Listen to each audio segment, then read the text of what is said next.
हाय friends, मैं हूं Manav. Welcome to movie shoovy. करते हैं एक पॉजिटिव सा नमस्कार और बात करते हैं एक ऐसी मूवी की जो आपके जज्बात जो है भारत माता के लिए, इंडिया के लिए, हिंदुस्तान के लिए। मुझे ये तीनों नाम बहुत पसंद है। मैं सिर्फ भारत नहीं बोल सकता हूँ, हिंदुस्तान, इंडिया, भारत के लिए काफ़ी ज़्यादा शानदार है। मैं तो बोलूँगा आपको प्रेरित करती है कि देश के लिए कुछ करना चाहिए। और जब कभी भी कोई ऐसी मूवी आती है ना जो थोड़ी सी पेट्रियाटिक होती है, उसको मैं रेट तो नहीं करता हूँ। तो मैं तेजस को भी रेट नहीं करने वाला हूँ बिल्कुल भी कि क्या इसकी रेटिंग रहेगी। मेरे ख्याल से इस मूवी की काफ़ी सारी विन्स हैं। एंड में हम थोड़ा सा ये भी बताएंगे कि आपकी ये जो मूवी है ये टेक्निकली कैसे बनी है, उस तक ही छोड़ देंगे बट रेट नहीं करेंगे। और क्योंकि इसके मेकर्स खुद यूरी के भी प्रोड्यूसर्स रहे हैं, तो यूरी से थोड़ा सा कंपैरिजन करेंगे और किसी भी हद तक ये नहीं करेंगे कि इसका जो हीरो है एक फीमेल है वर्सेस कोई और लीड जो एक्टर होते हैं जनरली मेल होते हैं। ऐसा कोई कंपैरिजन नहीं करने वाले। तो तेजस में आपको दिखने वाली है Kangana Ranaut versus lot of terrorism को फाइट करते हुए आपको नजर आएंगी। क्या ये आपके जज्बात जगाती कि नहीं जगाती, वो मेरी ओपनिंग स्टेटमेंट में आपको पता चल गया होगा। काफ़ी हद तक जगाती है ये। कई कई जगह पे कुछ मिसेस हैं, वो हम आगे बात करेंगे। कंगना रनौत है इसके अंदर, अंशुल चौहान है जो कि एक मुस्लिम कैरेक्टर कर रहे हैं, और वरुण मित्रा जो इसके लव इंटरेस्ट यहाँ पर आ रहे हैं। जो गुड चीज़ें हैं इसके अंदर वो ये है कि कैसे विमेन भी आगे आ सकती हैं और देशभक्ति के अंदर कोई किसी का राइट नहीं होता। ये जज्बा जो होता है वो अंदर से बाहर निकलता है। जब अंदर से बाहर निकलता है तो वो किस तरीके से ट्रांसलेट होता है हिंदुस्तान की मदद करने के लिए या फिर हिंदुस्तान को सेफ गार्ड रखने के लिए। अब देखो मेरे मुंह से भी हिंदुस्तान निकल गया, हालांकि इस मूवी में भारत शब्द बहुत ज़्यादा यूज़ हुआ है।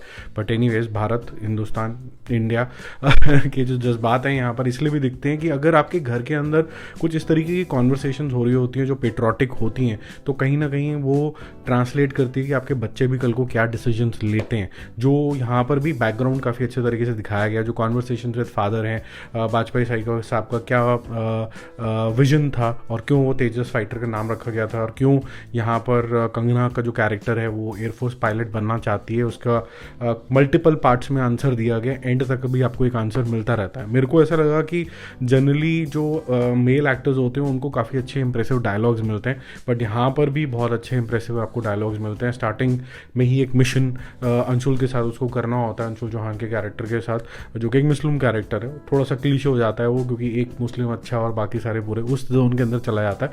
बट एंडिंग होते होते जो प्लानिंग होती है, जो दिखाया जाता है कि किस तरीके से इंटरसेप्शन होगा और रेस्क्यू मिशन भी होगा, कम बदला भी होगा, वो आपका इंटरेस्ट जो है वो जनरेट करके रखता है। अब इसमें कुछ चीज़ें जो काम नहीं करती हैं, for example it's an all around Kangana show, और जहाँ पर कंगना कुछ नहीं कर रही है वहाँ पर सपोर्टिंग कास्ट जो है उनकी कंटिन्यूसली रैंट है, वीर गाथा की, कि कंगना ने क्या कुछ अचीव कर लिया, और वो अचीवमेंट डायरेक्टर साहब ढंग से दिखाना भूल गए हैं। तो वो एक हल्का सा ग्लिम्स देखे कि भाई ये बहुत बड़ी अचीवमेंट है, उसके बाद आप सब एजम्पशन करते रहो, तो इट लुक्स लाइक यार जबरदस्ती का एक रैंट सा हो गया है। इसको इतना बोलने की ज़रूरत नहीं है, एज व्यूअर्स हम समझ रहे हैं ये चीज़। बाकी स्टोरी काफ़ी ज़्यादा रूटीन है, इसके अंदर कोई बहुत मेजर ट्विस्ट एंड टर्न नहीं है, या कैरेक्टर आर्क ऐसी नहीं है कि आप बोलो कि भाई बहुत ज़्यादा कुछ अलग हो रहा है। एक मुस्लिम कैरेक्टर है जो कि देशभक्त है, वो कौन कैरेक्टर है फिगर आउट करना, और उसके बाद जो बाकी हैं वो थोड़े से उग्रवादी टाइप से हैं जिनको राम मंदिर को भी बचाना है। वो सारे जो रिलीजियस एंगल्स हैं, ये सब चीज़ें भी काफ़ी ज़्यादा यूज़ करी गई हैं, जो कुछ टाइम के बाद आपको ऐसा लगता है कि ये चीज़ें हमने न्यूज़ में भी बहुत ज़्यादा कंज्यूम कर लिया है। तो मूवी को ज़रा थोड़ा इससे दूर रखो। थोड़ा ओवर द टॉप सीन्स हैं, कुछ चीज़ें जो जिस तरीके से जो डायलॉगबाजी होती है, एक रेस्टोरेंट का सीन आता है, वो थोड़ा सा जिस तरीके से डिलीवर हुआ है वो बहुत ही ज़्यादा आर्टिफिशियल लगा मुझे। दूसरा एक मेंस टॉयलेट का एक सीन है जिसके अंदर ज़बरदस्ती का फेमिनिज्म दिखाने की यहाँ पर कोशिश करी है। वो क्यों होता है वो रीज़न सही है, लेकिन जिस तरीके से उसको एग्जीक्यूट किया गया है वो जो होता है ना कि मन में मंशा कि मैं आदमियों को दिखा दूंगी, वैसे वाला सीन वो लगता है। और मैन आर जनरली बास्टर्ड, ये पता नहीं कहीं अंडरलाइन करंट चलता रहता है यहाँ पर, तो वो है थोड़ा सा इसके अंदर। Not all man are like that. जो लव स्टोरी है वरुण मित्रा के साथ, वो स्वीट एंड सार है। वो शुरू अच्छी होती है बट बाद में बहुत ज़्यादा आपको ड्रैग लगने लग जाती है और आपको अननेसेसरी कॉन्वर्सेशंस भी सुनने को मिलती हैं। बट ओवरऑल अगर मैं नेगेटिव्स को हटा दूं और मैं ये बोलूं कि can this patriotism in India can have a new definition wherein women can lead and they can come in the forefront of saving the country and being proud of and create stories. और जैसे कहते हैं ना valour की stories क्या वो भी बना सकती हैं. आई थिंक ये मूवी उस सेंस के अंदर एक राइट प्लेस के अंदर है. अब सिनेमैटिक तरीके से इसके ऊपर भी बात करते हैं. देखो जो एरियल शॉट्स हैं वो काफ़ी ज़्यादा अच्छे लिए गए हैं क्योंकि वहाँ पर आपने जनरली जो फ्लाइट है उसके अंदर से सीन लिया गया तो आपको बाहर आप दिखा दो तो आपको ज़्यादा फोर्सफुली कुछ और करने की ज़रूरत पड़ती नहीं है. बाकी जहाँ जहाँ बॉम्ब ब्लास्ट वगैरह ये है वो काफ़ी ज़्यादा अनरियल लगता है. जो फाइट सीक्वेंसेस हैं वो थोड़ी सी आपको शायद ठीक ना लगें क्योंकि जहाँ जहाँ लॉन्ग शॉट्स हैं जहाँ पर आपको बॉडी लैंग्वेज नज़र आती है कंगना की, क्लोज शॉट में तो कोई प्रॉब्लम नहीं है लेकिन लॉन्ग शॉट के अंदर आपको कहीं ना कहीं थोड़ा सा कम ट्रेंड इंसान की एक फीलिंग आती है तो वहाँ पर जो बॉडी लैंग्वेज चाहिए होती है वो थोड़ी सी कम नज़र आती है.